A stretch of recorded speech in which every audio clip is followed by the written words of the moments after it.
Hello दोस्तों, मां तव्हांजी होस्ट दोस्त अंबड़ी ओफ पियांची सचते तव्हांजो सिंधी विद सर्कल जे तरफ़ां स्वागत थी कयां ऐं हिन कार्यक्रम खे अॻियां थी वधायां।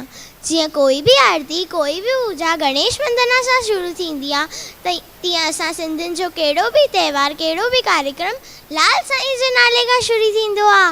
त आयो लाल सभई चओ, मूंखे न थोरो घटि ॿुधणु ईंदो आहे, त थोरो जोर सां चओ, आयो लाल सभई चओ।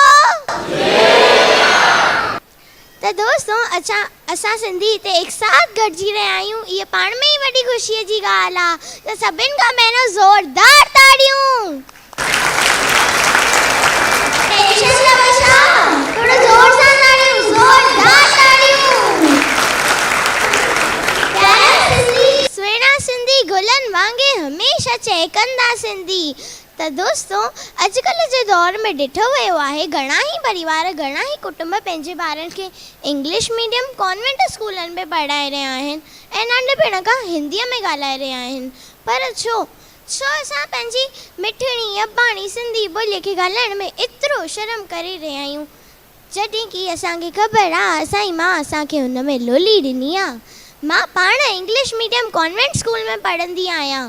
मूंखे स्कूल में हिंदी या सिंधी ॻाल्हाइण में अलाउड कान्हे, पर मां पंहिंजे घर में पंहिंजे माउ, पंहिंजे पीउ, पंहिंजे ॾाॾे ॾाॾीअ सां सिंधीअ में ॻाल्हाईंदी आहियां। त दोस्तों असां हिन क्यूटी रैली जे अवसर ते हुननि सभिनि ॿारनि, माताउनि, भाउरनि, भेनरनि जो सत्कार करे रहिया आहियूं, जिन अलॻि अलॻि क्षेत्र में पंहिंजे कला, पंहिंजे हुनर जे ज़रिए सिंधियत जो परचम लहरायो आहे। त सभिनि खां पहिरीं कैटेगरी आहे कुकिंग कैटेगरी। भाई सिंधी डिशेस जी पहचान त नालनि सां ई थींदी आहे। जीअं त असांजो फेमस बटन पापड़ी, दाल डोडो, चाप छोलो ऐं जाम कच।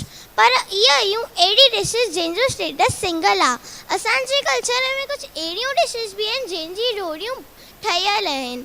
जीअं त सयूं पटाटा, खाधा अथव कॾहिं अलॻि अलॻि? न, त सयूं पटाटा, कढ़ी चावल, ताइरी साई भाॼी।